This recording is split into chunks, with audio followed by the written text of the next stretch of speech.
So let's talk about your business. I mean, how did you get so attached to dogs, and how did you create your whole life around them? Well, I grew up in Alaska, and in Alaska you had sled dogs. If you didn't have sled dogs, then technically you didn't go anywhere very often in the heart of winter because there was so much snow. Even this time of the year, right here in the fall, just to tease with my wife, I showed her the Weather Channel for Fairbanks, Alaska. Today, the high is 21 degrees, and there's a forecast for several feet of snow. So there, I grew up, I had sled dogs, and I was always an outdoor adventurist, and I had a next door neighbor who was a special forces survival instructor, and he was the same way, and he had two little daughters, and he had no boys.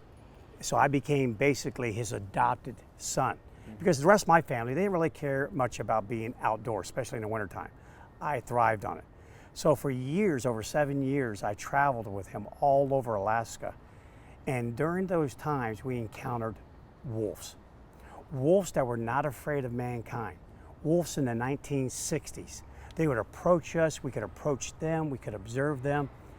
They didn't attack you? They did not attack us. I was worried. There's a chapter in my first book, Embracing the Wild in Your Dog, where I talk about that. I was scared stiff. But my mentor, he used as a learning lesson. Many times he used a wolf as a metaphor or as a tool to teach me many of life's lessons. But it was all this encounter with wolves and observing their behavior in a natural state, spontaneous behaviors. It didn't take long for a young boy to notice the similarity between the wolf behavior and my dog. And that lasted. I became absolutely fascinated with it. So I grew into a young man, and it followed all the way through there. And next thing you know, I'm doing contributory research for U.S. Fish and Wildlife, Alaska Game and Fish. I went into the military. I trained marine mammals in the military, dolphins and sea lions. I got my education at SeaWorld, training big orcas and dolphins there. And next thing you know, I'm now even doing contributory research for lion and pride social behavior in Tanzania and Uganda. Wow. So it's amazing how just being a kid and having sled dogs, but then seeing wolves and drawing that comparison would become a lifelong endeavor, just always doing that comparison back and forth. So one of the things that we've talked about that people are totally blown away and also causes a very strong reaction is when we say that, hey, your dog is 99.8% wolf. Now we know that a dog's not a wolf, but what does that mean? It means that more than anything, that its behavior at a fundamental level is guided by that ancestry, not by anything that we humans have done to it. There are so many behaviors today that dogs still have that we, if someone is willing to listen and be open-minded about it, we can show videos, you can see behaviors that wolves do and see your dog doing the exact same behavior. So more than anything, it lays a foundation for why does my dog do what it does. So many times a lot of behaviors are learned, but if you took a dog, never trained it, never had it live in the company of humans, it would be a global wandering, pack-oriented animal just like the wolf. So it's really important. If you don't know the foundation of something, then you can't build upon it. So when you talk about the kind of training programs that you do with at your facility, talk about how what you do is different than so many other programs out there. Well, I think the biggest thing that makes us different is that we don't ignore that essential scientific fact that you cannot separate behavior from biology. So we don't make excuses for why a dog, for example, jumps on you. We can explain to people why. They simply want to be head level. Why do they want to be head level? Because instinct tells them I have to be head level as a wolf cub. That's how I get fed. I jump up, I lick you in the face. You're supposed to regurgitate that Big Mac you had for lunch. I go. So it's biology. Exactly. This makes sense. So this is biology. It is biology. You cannot separate biology from behavior, and that's just so crucial. And so many people want to ignore that They don't want to recognize the wolf in their dog. They really want their dog to be a substitute child for a lot of families. They want to be a pet parent with a fur baby. And and a lot of it, and I explain in many times in both articles, blogs, videos, radio show, books, you name it, that one of the things that causes people to stumble over that is their natural fear of wolves. You know, take the Save the Wolf Foundation. They make their most money, they get the most donations from the East Coast. People who are residents of New York, Washington, D.C., Philadelphia, Boston, Miami, Atlanta, you name it. Now, go out to Wyoming, go out to Idaho, go out to Montana, where wolves roam freely there. Now, all of a sudden, no one wants to donate to Save the Wolf Foundation because wolves there are killing their livestock, whereas on the East Coast, they're not. So the further you live away from a wolf, the more you're not afraid of it. But even still, when we grew up as children, again, I always tell everyone, who tried to eat Little Red Riding Hood? The big bad wolf. There you go. Who tried to blow down the houses of the three little pigs and eat them? You know, so we have the wolf who in children's stories is always the villain. Who tried to eat Little Red Riding Hood? Who tried to eat the three little pigs? I've heard of a werewolf, but I've yet to hear of a werdoodle. So even in the Bible, even in 13 verses in the Bible, Jesus refers to the wolf as a creature of evil and greed. It's a metaphor for evil and greed. Even in the Quran, surely who will devour Joseph? It would have to be the wolf. And in Shakespeare's King Lear, you know, the fool is a wolf. So therefore, every book, every magazine article, every movie, the wolf is always portrayed as a villain. So when you have this little animal snuggling up to you in your bed or coddling up to you on your lap while you're watching TV, the last thing you want to think that it is at that moment is that very wolf, the big bad wolf. The 0.2% DNA shift, how does that allow us to domesticate and train using the instincts or the biological DNA? Well, one thing about the DNA that people have to understand is that this is the mitochondrial DNA. Mitochondrial DNA is from your mother. It's mother, all the way back to the proverbial Eve. It only changes 1% per every 100,000 years of evolution. So the fact that our dogs share all of their mitochondrial DNA with a wolf other than 0.2% speaks volumes about how they've only been separated from the very creature that they all were at one point. At one point, a dog and a wolf were the exact same creature. And because of this mitochondrial DNA, we can estimate that this occurred about 40 to 50,000 years ago. And anyone studying evolution, studying the great transitions of evolution, realize that that is nothing. That's not even a half of a granule of sand in a gigantic hourglass of sand. It's nothing. So therefore, all of their behavior, every mechanism they have, every instinct that they possess is guided still by that ancestry. It will be a minimum, we estimate, 400 to 600,000 years before enough of this time will have passed that the behavior will be more influenced by human and not by wolf. And, you know, and that's vital, because otherwise you find yourself at a loss. If you think you own a little person in a fur coat, then you expect it to behave like a little person in a fur coat. You place requirements on it, demands on this creature that it can't give you. It doesn't possess the human brain. It possesses a dog brain, and a dog brain goes back to the wolf. So if you're ever going to build a behavior or deactivate an undesired behavior, the very first step in accomplishing that goal is understanding why the behavior occurs in the first place. And that's what we spend our time doing, is studying that. Let me ask you a question. It's personal interest. When you were in the wild with your mentor and you encountered a wolf, did you deactivate the wolf behavior? How did you get it not to attack you, etc.? It didn't, because we were novel. wolves at that time had not obviously crossed paths with too many humans. They stared at us with curiosity. And plus, back in those days, game was plentiful. There was a lot of game. So I guess they just weren't hungry enough to eat a 10-year-old boy at that time. Obviously, I did not look appetizing as much as some of the other game that they killed. But I think the biggest thing that we did was respect it. It's like my mentor said, this forest belongs to them. We are the guest. And therefore, anytime you're the guest in someone else's home, you are respectful of that home.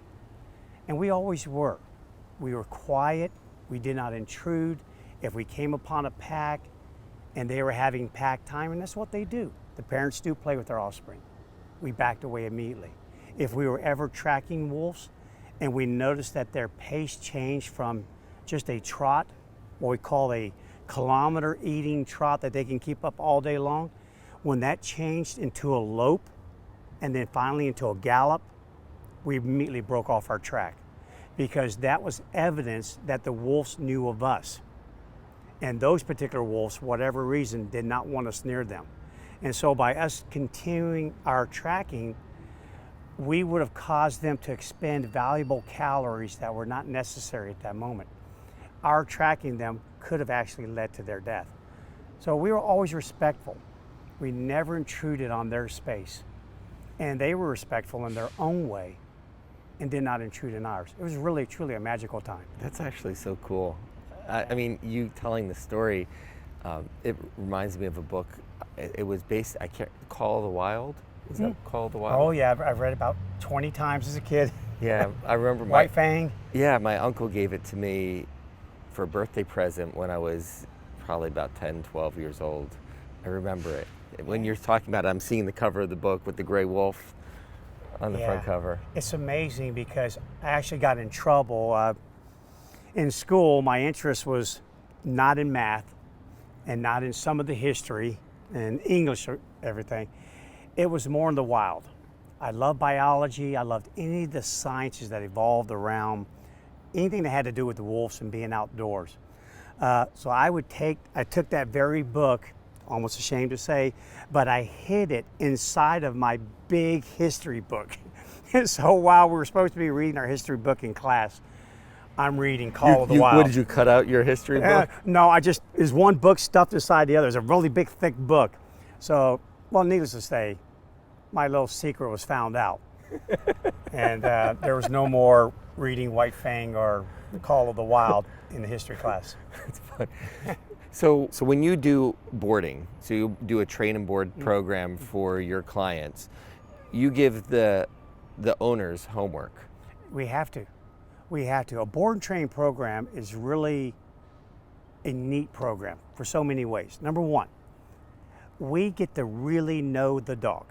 How many times do people take their car, for example, to a mechanic and they explain about all these gripes that they have, all these complaints, but then the mechanic is only with the car for about 10 minutes, says it didn't repeat. And as soon as you drive it home, darn thing is doing all that again. When we bring a dog into our board and train program, to use that as an example, we get deep underneath the hood. We know everything about that dog within a few days. We know its temperament, we know its cognition, which is really important because you never want to try and teach a human or an animal something, either A, they're really not capable of learning, or B, it's not in their interest. You cannot gain their attention. Again, I use that my school example. I really hated math, and it was really difficult. You had to cram it down my throat. But when I always tell everyone I did great in math until they added the alphabet. And then after that, they lost me. When we talk about dogs, what are some of the outlets for a dog? So many outlets. The healthy outlets would be chasing a ball, playing with another dog, playing with you, going for a walk, running with you. There are so many healthy outlets for a dog, even just chewing on a bone that you give it, any sort of toy to play with. The unhealthy outlets are when you have multiple dogs in your household and one of those other dogs becomes the proverbial wouldn't block. It becomes the outlet for frustration for that dog or your furniture or even you and your family. So everything has to have an outlet, everything. Interesting. So Bryan, what are some questions people should ask before choosing a trainer for their animal? Because you would just never know by reading online. Everyone positions themselves and says, oh, this sounds great. Then I hear something, they're doing something totally different, but it sounds great too. So what kind of questions should someone ask? You know, I think the best questions that can be asked are those directed to the people who have already experienced the mentorship or the instruction of that particular trainer. In other words, ask for references. Yeah, the dog always too, but ask for references. Call the people who have an experience, because they have their own experience to draw from. And there's nothing like that. There's nothing like word of mouth, talking to people and saying, what kind of problems did you have with your dog? What did Taming the Wild do for you? What did Bryan do for you? I love that. That's why when someone calls me and says, Bryan, you train my friend's dog, you train my mother's dog, I just love it. I know right then and there, I've got a customer. I've got someone willing to bring their dog to me. So they can ask me questions and I'll answer anything that you ask. But if you're looking for a trainer for your dog, the best thing that you can do for yourself is simply ask to talk to people who have already gone through the programs, because they're not going to lie to you. They're going to tell you the truth. The pet industry with trainers, the thing that I'm going to tell people to watch out for, it's a $70 billion a year industry. One of the only industries that has never, ever suffered from an economic downturn. No matter how bad the economy goes, 5 to 7% climb every single year, year in and year out. So that's very attractive. So therefore, people want a piece of that economic pie. And one of the biggest issues is that there are no oversight committees. There's no regulations. There's no accreditations. Anyone that wants to be a professional dog trainer can label themselves as such. Print out some fancy brochures, business cards, and a slick website, and they're up and running. I think the proof is in the pudding is when you have been doing this for decades at a consistent level, that you keep producing results, because there are no two dogs that are the same. There are no two people that are the same. So when you can consistently provide quality instruction, I like to call myself the painkiller. When people come to me, they have a pain. They really do. They go, Bryan, this dog is killing me. I thought it was supposed to lower my blood pressure, not raise it. This thing is killing me. It's pulling me down the street. Whatever. My job, kill that pain. I'm going to alleviate it, because the relationship between you and your dog was not supposed to be one that was painful. Because for 90% of the people, owning a dog is a want. It's in my want category. Fortunately, I do not have to have a dog because I'm disabled in any way. Those people, they have to have a service dog. But the rest of us, it's in our want category. And therefore, pains now make you not want your dog any longer. And that's the reason why most dogs go to the shelter every year, is because of behavioral issues.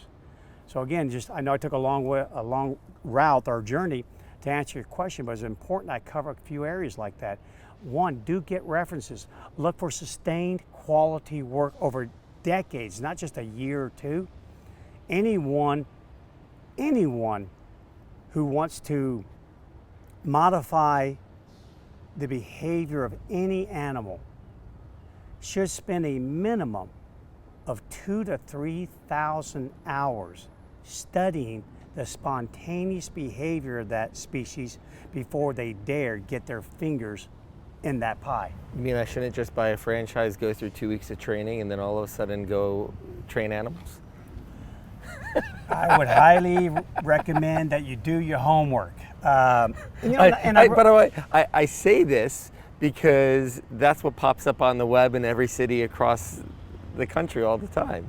Of course it does, because, and again, I love my profession. And one thing about science, if you do research and you have findings that have not been published before, the second you publish those findings, you can fully expect to receive criticism or applause or any sort of, the word I'm trying to use here is, they're going to challenge you. Your peers will challenge you. If you publish something in biology or neuroscience, anything, the first thing that will happen is that your peers will immediately take your findings, put it underneath a microscope, and tell you what they think was good about those findings, what they believe to be false, where you may have made a mistake.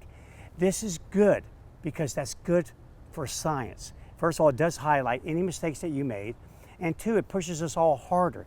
Everyone pushes each other harder. It's not done in malice.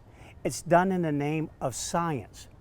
So anytime I talk about other professional trainers, not so much in criticism as it is to challenge them, to better themselves, not to simply watch 20 YouTube videos and now pronounce yourself, I am a professional dog trainer, or because I love dogs, I'm a professional dog trainer. No. That's not fair to your client. It's not fair to the animal who might have to undergo the stressors to change its natural behaviors to coincide with that of human beings. So what are some of the common questions that people have before they decide if they're going to go get their dog trained? Well, the biggest issue that we find with most people in today's world is time. Simply the lack thereof. There's just not enough time. So they ask, how much am I going to have to commit to this? It's important that people understand that dog training does require time. It does require an effort. However, if the dog is being trained by an individual or individuals who are very good at what they do, then the amount of effort that they have to put forward, all the hard lifting or the heavy lifting is done by the training organization, not by them. So the biggest questions we get are A, time, how much is this going to take from me? Even more so than cost. It's more of my time. Time is valuable to human beings. And then number two, will it change my dog? Will it break my dog's spirit? Yeah, I think that's a big question is, will it change my dog? Yeah, and I always tell them, it will. And they go, huh? And as though I'm affirming their worst fear. I said, no, it will change them for the good, for the good. You know, and this is me, I'm sorry, but it's the science in me. I'm just a pure, some kids are born into biology. I was one of them. When we all incur stressors, I told you about that. So the human dog owners have a stressor. The dog has a stressor. But for the factors that help alleviate stress or create stress are predictive information. So number one, I'm worried that my dog might change. Well, I tell them, here's what's going to happen. Your dog's going to undergo this training.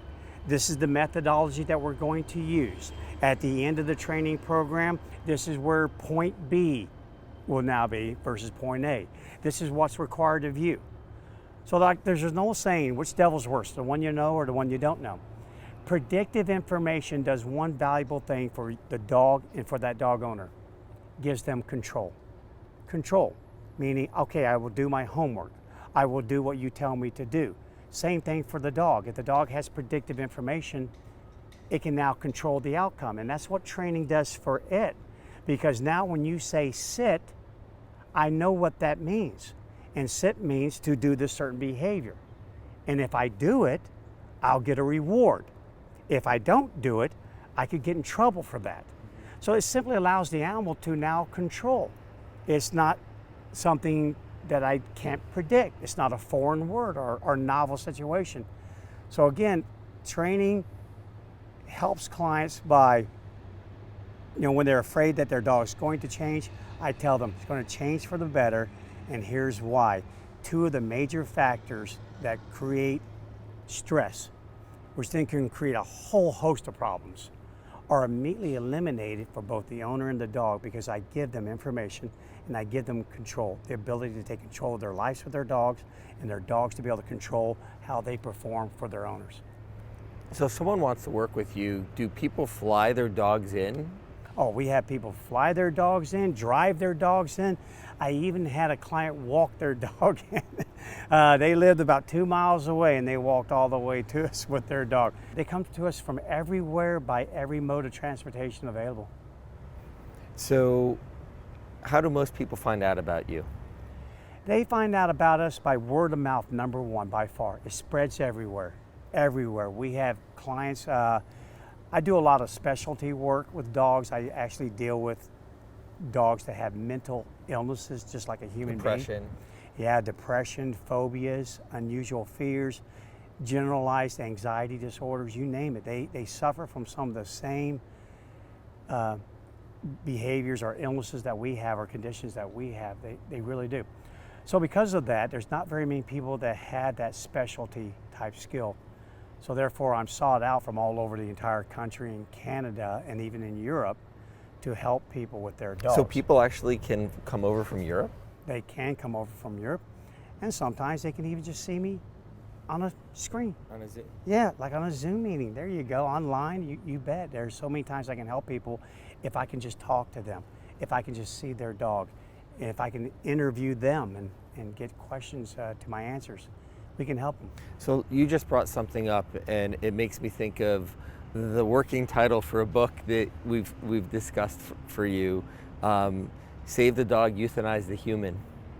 I love that, by the way. I'm going to keep saying it out there because I actually think I could just love the viral effect.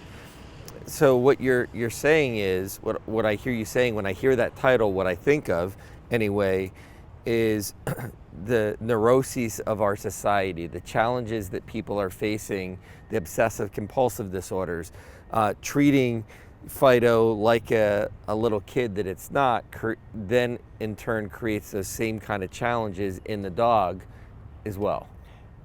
Humans are more stressed than they've ever been. We know that for a fact. We know more about the science. And the other part of science we've now learned is that dogs mirror their owner's stress. So now you take that a step further.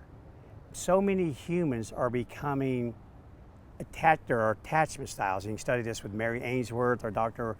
Bowlby back in the past. But the attachment style that we identify as a preoccupied attachment style or anxious attachment style. These are the quote unquote helicopter parents. They're helicopter parents with their children, and now they become helicopter parents with their dogs. Problem is, with a child typically, if a parent is like that, they will grow up to be the direct opposite. And because it's akin to drinking from a fire hose. You're constantly getting this, so you turn to do the other thing. Your parents do, or you do the opposite. Yes, but for dogs, unfortunately, no. They become that. They become that. And we've become so deep into that problem in which we worry so much about our dogs that we're now doing behaviors or that were just unheard of back even 20, 30 years ago when dogs were thought of more as property. They really were. A dog was a dog. When I was a kid growing up, it was a dog. It was great, but nevertheless, it was a dog. But not any longer, not anymore. Oh no, it is my children. There are many people that are no longer having children. The dog is their child. And so because of that, again, now when you think that, here's the problem with that. There's one thing about maybe dressing your dog up to look like a human. Everyone does that. Everyone's got to have fun with that. But at the end of the day, when you think you own a human, oh, now we have a problem. Because that dog can't even remotely understand what it's like to be a human, and it cannot respond to you in any sort of human way. I've never been one. How do you do one? It'd be like us trying to be a cat. I've never been a cat. I can imitate some behaviors, but I've never been a cat. So I don't understand how cats think when it comes to that. So yeah, it's a new challenge. We have I hate to say it, some very neurotic owners creating neurotic dogs that are then creating coping mechanisms and behavioral responses that just don't mesh in a safe way or in a high quality of life type way with humans. So if someone's listening to this right now and they're saying, well, that sounds a little bit like me, or that sounds a little bit like my animal, what advice would you give them, or how could you help them? Well, first of all, anytime you can recognize a problem, like I said earlier, which one's worse, the devil you know or the devil you don't know, it's the one you don't know. When you know that you might have a problem, especially when it comes to a dog, always reach out. Do find help for that animal.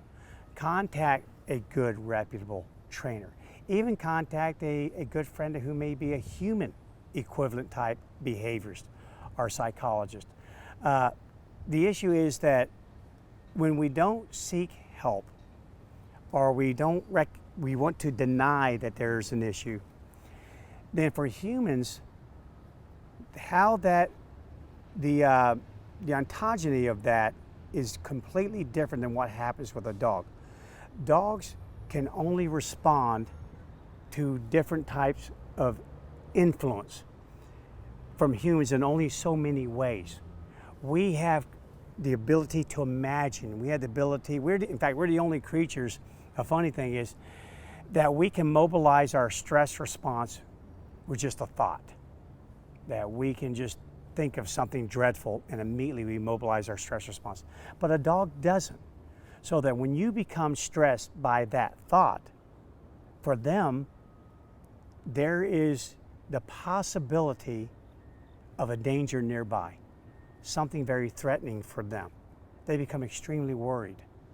And when this happens and it's not a real danger, but they think it is, then they start to act out on that. Now all of a sudden they're attacking this small child, they're attacking this other human that they've never attacked before. They're fearful of thunderstorms that they were never fearful of before. It's quite remarkable. So if you think that maybe you're creating some of your dog's unusual fear or your dog's aggression, definitely ask for help with that.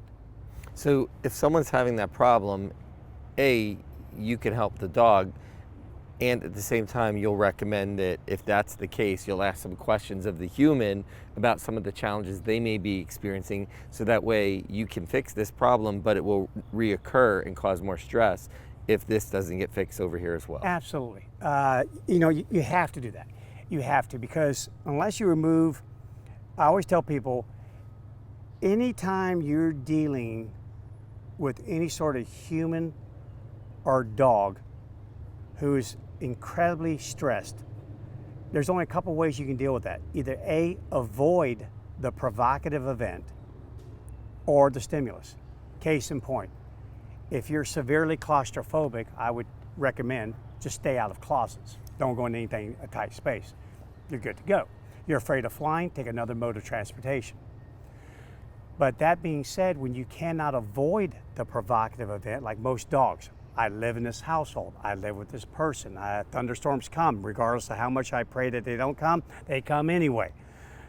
Then you now have to intervene. And you must intervene, because if you don't, then there's a hole, and I could spend 5 hours talking about the degradation of the body of that dog from a physiological standpoint in human, from the pathological stress, from the constant assault of your stress response being mobilized. The very thing that was only created for one reason, either to run from something that's trying to kill me, or to run after something so I can kill it. We all share the exact same stress response, and it is mobilized for only those two reasons, period, whether it be human or with dog. The problem is, you're not always being chased by something, and you're not always trying to chase something and kill it. So over a period of time, this stress response that was only supposed to be mobilized for 30 seconds at a whack is mobilized 30, 50 times per day over 5-10 years. And that will over a period of time cause severe harm.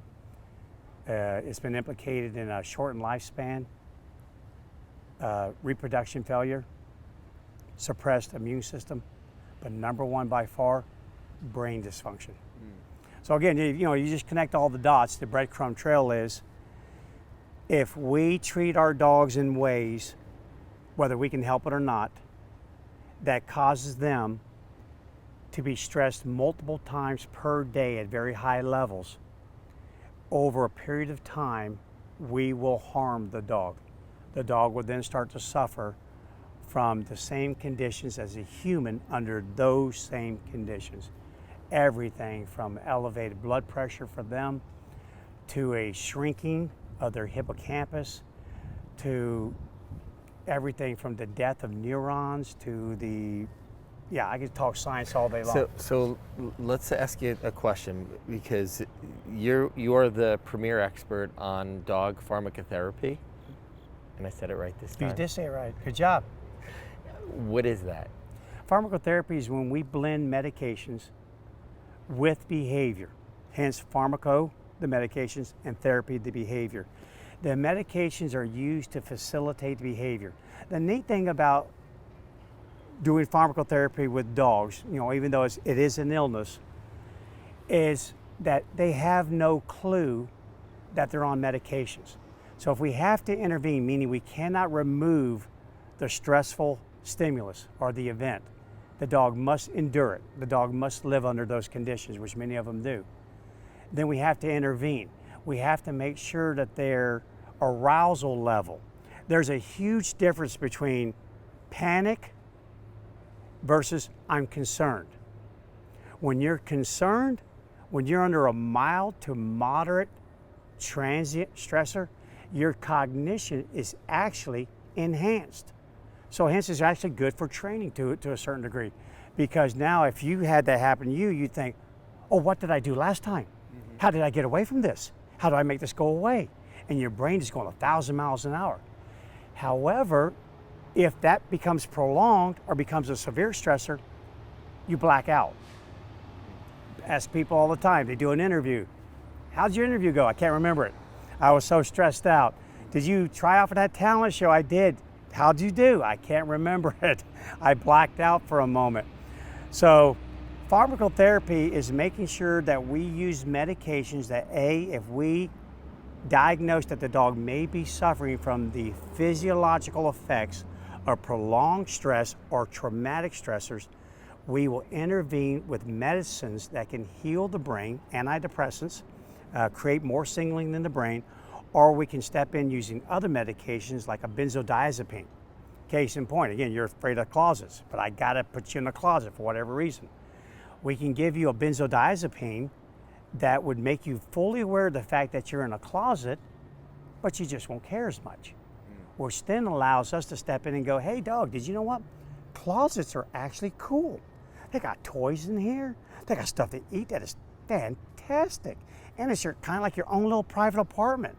So we use the medications to lower the arousal level so the animal does not get to a point to where it doesn't consolidate memories anymore. It doesn't black out on us. It isn't too highly stressed.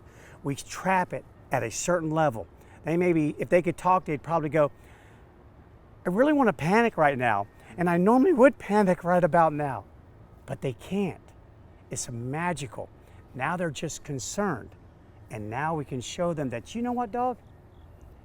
Thunderstorms, they go away. You don't have to go into a closet. These people, because they wear a beanie or a big coat, they're not going to attack you. So pharmacotherapy is all about using medications to make sure we have the dog's brain working at a certain level that we need to now reintroduce it to the thing that caused it to be fearful or overly stressed, and we deactivate old bad behaviors that they learned, coping mechanisms, introduce new ones, and we do counter conditioning.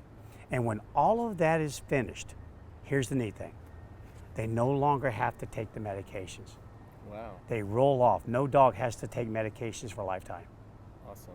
It's just a facilitator. Tell me about your radio show. Oh, the radio show is cool. Why do I love the radio show? because we have freedom.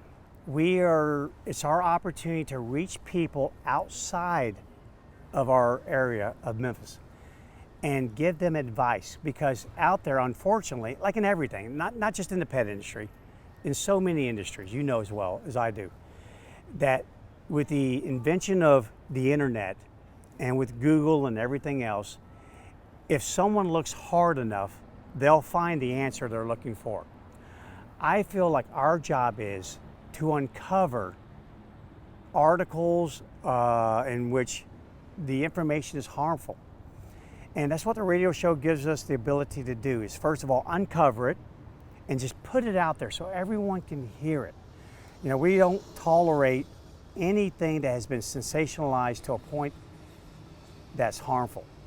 We just don't. And there's so much misleading information regarding dogs. There are very few scientists, very few people who really know the field. So we look at our radio show as a way to not only educate our clients, but to uncover and maybe put a stop to some of these articles that come out. Some of this information is being passed. We're there. We say, hey, it ends right here. So it's a pretty cool, no-frills show that if you want facts, you want to hand it to you in a brutally honest way, because we do not sugarcoat it. I don't play around. I learned a long time ago when Bryan would sugarcoat information, it got lost in translation. So that show is straight up. We immediately call out whoever put this information out there, and we set the record straight. So that's really neat. And then also, we make sure everyone's aware of really cool information, good information, because there's a lot of good stuff out there. But people don't have access to it. They're not diving deep into scientific journals, and all this great information is there. It just hasn't been published worldwide. It didn't make, you know, the TV shows or whatever. But we go dig that up and we let people know about it. So I love the radio show. And if someone wants to see your radio show, where can they go watch it? They can, several places. They can either, if they want to listen to it live, they can go on Voice America at voiceamerica.com. Just type in Taming the Wild in Your Dog. Or we also do it on our Facebook page. So just go to our website, tamingthewild.com, and they can pull it up from there, the feed from there. Or they can download the radio show on demand and listen to it anytime they want to in their cars or whatever they're doing. And they can also go to YouTube, to our YouTube page, and they can watch and listen to the radio show from there, and we always keep it on our Facebook page as well. So there's about 4 or 5 different ways. And you can get caught up too. All the episodes are there. You don't have to worry about, wow, I missed the first 10 episodes. So Bryan, what's the most common need that people have when they come to call your office or speak to you about their dog? The most common need that they have for most people is come when called. It's not natural for an animal to do that. No wolf calls a wolf to it.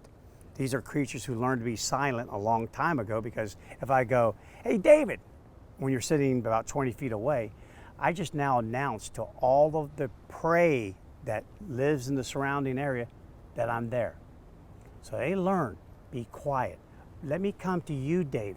And when I get to David, not only do I can communicate from a body English standpoint, but also I have more influence over your behavior, over your response.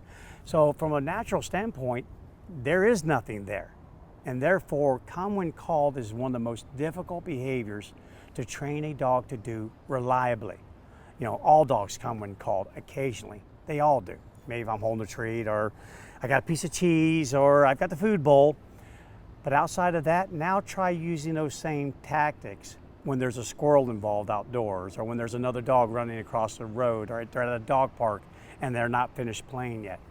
Come when called is by far the #1 behavior that creates more anxiety in people, because they want to do so much with their dogs, but they're afraid to let them off the leash because they won't come back to them. The biggest challenge I had when I was growing up with our dog, Sneakers, she was this tiny 12-pound terrier poodle, maybe 14 pounds. We'd open the door, and if she wasn't on the leash, she was out that door as fast and literally started running circles. And then as soon as we would go out to her, she would take off around the neighborhood. Oh yeah, and you have a lot of company. There's a lot of sneakers out there in the world. So, you know, Come when called, by far, it has a life-saving mechanism built into it. You can call your dog out of a road. The freedom that you have with your dog, when you know you can let go of that leash. Now the dog can be more like a wolf than it's ever been before. It can run, and you see the wind blowing back that fur. You see, I get really emotional about it because I love it. I can't imagine owning a dog that I have to always have coupled to me on a leash. And then if it isn't come when called, the other behavior is quit yanking me. Okay, a lot of people get a dog. They've polled people and they said, why did you get a dog? Number one reason, of course, is companionship. So let's just throw that aside. Number two, jogging partner, walking partner, something to make me get more exercise, something to get me out of the house. And there's nothing more heartbreaking than when you meet someone and you find out for the previous year they've not taken their dog for a walk because the walk was painful. The dog pulled them, yanked them everywhere. And so therefore they go, it's not worth it. The dog hurt me, it pulled me down. So come when called and teaching a dog to walk next to you and not pull you. If I could only teach two things to dogs, someone gave me a rule and said, Bryan, you can only teach two things. That'd be the two I teach. So in your basic program, when someone sends a dog for the first time, what are the kind of commands that you'll teach? We're going to teach never pull me, that beautiful dog walking right next to you. Okay. We're going to teach a dog not to jump on you or your guest. We're going to teach this really cool behavior called place, where we teach the dog to lie on a mat or to lie on a cot and not leave it for hours until you say so. So that's really cool, because now when people come to your house, they walk in the door and they go, dang, David, that's a nice dog you have over there. It's not jumping out all over you, licking you. Yeah, the over there is in all capital letters that they're going, sweet, I love having that dog over there. So that's a really cool behavior. We also teach the dog to switch sides when you walk with it. So let's say you're walking up to someone and they're approaching with their dog and you go, wow, my dog's trained, but that dog doesn't look the least bit trained. You can tell the dog to switch and it goes to the opposite side, switches over here. And also when you talked about sneakers, when you opened up your door and the dog bolted out the door, our dogs don't. You open up the door, they won't go out the door. In fact, we had a client just the other day, she wanted to take her dog outside to go potty real quick, and we had not gotten to that part in the turnover. So we forgot to tell her what would happen. And she opened the door and it was holding the leash and she went right out the door and all of a sudden, oh! And she looked back and the dog was just sitting there just like this. The dog was like a statue and she almost went all the way over. And she looked at us with this big look on her face like, did I do something wrong? I go, no, yeah, you did, but we'll get to that. But the dog was just like this. We love that. So all of those behaviors plus be quiet. I love a dog when it barks and lets me know that maybe my dinner has arrived, something of this sort there. But when I realize, hey, got it, they're here, please turn off the alarm system. So yeah, all those behaviors, those basic fundamental behaviors that just, again, lowers your blood pressure, makes your heart go pitter patter, and you just go, I got a cool dog. I love my dog. That's what we love. Awesome. So Bryan, before we end today, what's your number one favorite transformation? Wow, David, there's so many of them. But when I train my trainers, I tell them all the time that you don't know how far your work reaches. We don't. Many times I'll see a client for only 1 hour in their entire lifetime with their dog. And you do the very best that you can. You give them all that you can possibly give them at that time. And you don't know what kind of impact did your words have or what you showed them with their dog. Every now and then, we're rewarded with that, and I have been tremendously rewarded with that. And the one, for instance, that I remember more than ever is I was walking down a beach one day, and a woman came up and grabbed me. And for a minute, I'm like, "Oi, who is this? What's going on here?" But she was crying, and she said, "Bryan, do you remember me?" And vaguely, and I always remember the dogs, because the owners are hard. I remember the dogs. But you spend more time with the dog. Yeah, exactly. I did remember her. And she was crying, and she says, "You saved my life." And I said, "How did I do that?" She goes, "My dog was everything to me, everything. And I thought I was going to have to get rid of my dog because he was not well behaved. You helped me with my dog, and my dog stopped me from committing suicide." So, again, we don't always get to in life. You get sometimes just fragments. And I never knew that just a couple of lessons with this lady, the encouragement that I gave her in the lessons, and then changing the dog's behavior so the dog became something that she could cling to, something that was worthwhile in her life enough, instead of rehoming it because it was so disobedient or sending it to a shelter. That dog turned out to be that one life ring in a really turbulent and stormy sea. And I didn't know that at the time, but I found out 5 years later. And one thing that Kira and I do at Tame the Wild is, that's why our slogan is, reliable obedience saves lives. Because it does. I have many of those stories, David, but that's probably one of my favorite ones. Every time we work with a client and their dogs, I think of her. We know not what we do. It's really cool. Awesome. Well, thank you for sharing. And if anyone wants to visit your website, it's tamingthewild.com. Tamingthewild.com. Tamingthewild.com. Well, anyway, thank you so much for sharing your story Thank you. and the information. Thank you for this time. I appreciate it. Have fun. Thank you.